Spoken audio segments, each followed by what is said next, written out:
Monday, August 26th, 2024. Our first full week back to school. It is crazy that this is finally the first full week. We hope you all enjoyed your long weekend after your testing days. Hopefully you feel good on your testing, like you tried your best and are ready to really kind of start school up. I know, so it feels like we can finally get things started. All right. Your lunch choices today, number 1 is cheese pizza, number 2 is mini corn dogs, number 3 is strawberry fields parfait. It is not a special day in the cafeteria, but you always have your side butter and jelly sandwich, and then your side is roasted carrots and broccoli and the salad bar. All right, sounds good. Please stand for your Pledge of Allegiance. I pledge allegiance to the flag of the United States of America and to the republic for which it stands, one nation, under God, indivisible, with liberty and justice for all. You may be seated. All right, so some special announcements. Oh, no, not special announcements. It's Monday. It's Monday. Birthdays. Ah, that's right. Okay, so birthdays this week. Not as many, obviously, as last time. So But we have no one Monday, Tuesday, Yeah. Wednesday, or Thursday of this week. that's true. So our first one is the Friday of this week, and we have Poppy and Tanya. Yep, and then Saturday we have Dax and Isabel. And finally, Sunday, we have Scarlett. That's right. So happy birthday to you guys, coming up. So if you see them again in the hallway, just kind of wish them a happy birthday on those last part of the weeks. Yep. Okay. Now, special announcement. Yes. It is National Dog Day. Oh, that's fun. So if you have a furry friend at home, go celebrate them today. And I'm a dog person, so I really like I am this day. too. I'm like, I'll have to spoil my 2 little ones. That's right. It is also National Cherry Popsicle Day. So those of you guys who really like those like red popsicles, it's probably a good time for it. Okay. Perfect.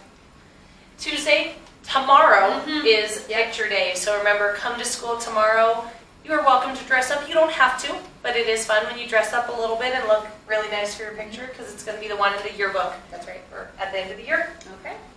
And then again, yes, this Friday, so my favorite day, College Colors Day. So again, sporting that college colors gear. Maybe your family has a specific team that you guys watch all the time, so I'll be sporting my Kansas Jayhawks. All right. Okay. So last couple times you're going to see this. News Crew signups are still going, but they close tomorrow, right? So you can go home tomorrow after school and then sign up, but after that, you cannot really sign up anymore for auditions. So if you want to be up here doing our news, making our slides, filming, please come to audition. All right.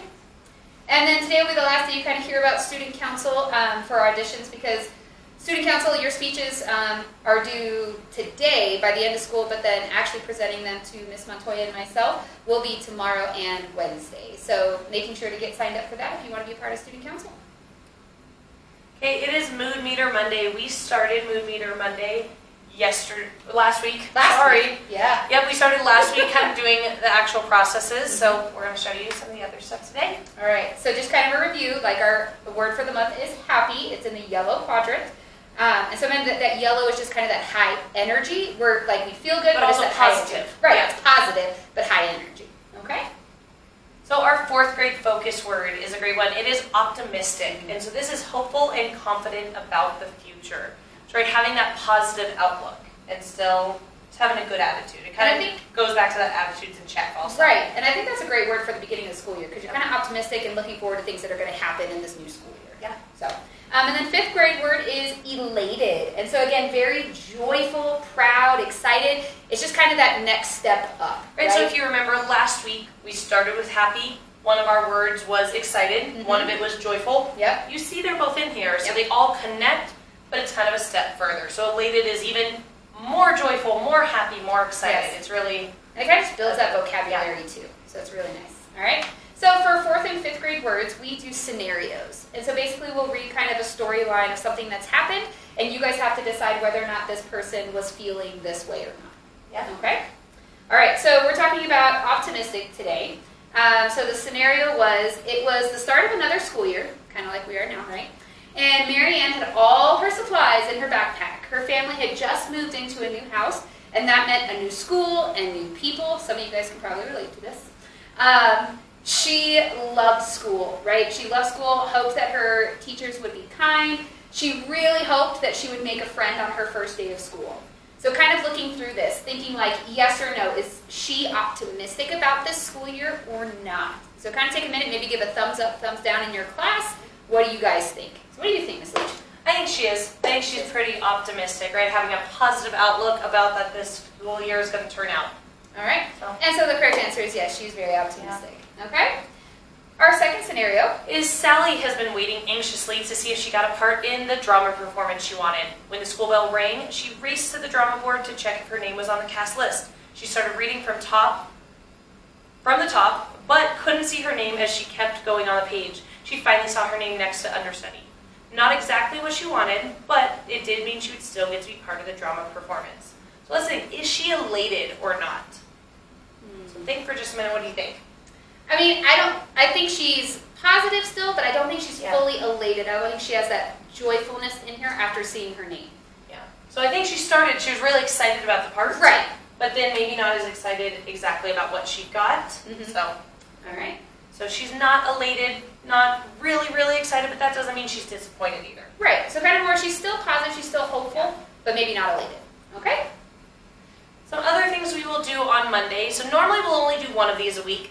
August is just a little short to coming back to school. Yeah.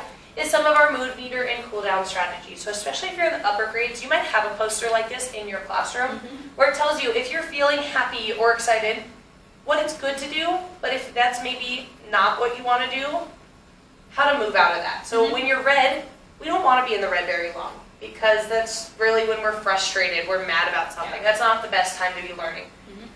Blue is when we're maybe a little more disappointed, upset. Also maybe not the best for learning. Yellow can be good for learning sometimes, but sometimes if we get way too excited and we're bouncing off the walls, we might not be the best for learning. Where green is really that best space for learning, if we can. But sometimes if we're too calm and it's PE class, maybe we do need to bring our excitement back up. So some ways to move around. So we're going to look at moving from yellow to green today, so maybe calming ourselves down a little bit. So a couple strategies. So kind of like moving to a quieter workspace. We know sometimes that maybe if you're sitting around a table, you have 4 of you guys around the table, maybe moving yourself to a single space where no one is around you really helps kind of calm yourself down. But also it could be listening to some calming music. And so I kind of do that at home. If I'm like really excited about something, calming down, listening to some music really helps with that. Yeah. So you also should have cool down corners somewhere in your classroom. They could be actually in your classroom, or some teachers like to put them in the sunroom, so you have a little more space, little things like that. So ask your teacher if you don't know. They should have a poster that looks like this. Some teachers might have a bucket like we do in 4th grade. Some don't, right? And you're gonna have a bunch of different things. Maybe you'll have some posters that talk about, right, how you feel. But some other strategies, some other things you can use. Right, one that's great from yellow to green. I like these breathing exercises. This is one I really like. It's a great way to calm down. I mean, I think it works for all of them, especially when you're mad. Oh, yeah. It's good to calm down. But especially if you're really high energy and you're just moving all around, slowing down your breathing is good. So there's a bunch of ones like I have, like rainbow breaths. Mountain breathing is what I always like. I also really like the finger breathing where you breathe in and breathe out. So your teacher's going to have some strategies for you, maybe some different fidgets, some different timers, right, to kind of help you out when you need it. We also use these strategies when we actually need them. Yes. Right, so it's making sure we're doing the best for our learning, not just going in there because it's fun, making sure we're actually doing that because that's what's helping us learn. That's right. Okay. All right. It's time for our word chant. Ready? R, respect. O, on task. A, attitudes in check. R, responsibility. Go Team Wildcats. Roar! All right, make it a great day, Wildcats. It is Monday, August 26th, 2024. Summer. All right. And take 2. Your lunch choices today, number 1 is pepperoni pizza. Number 2 is cheesy breadsticks with marinara. Number 3. Pause. That was the same exact as last week's. Yeah, maybe it is. I didn't read lunch choices last Monday. I don't know. Last week. Hold on.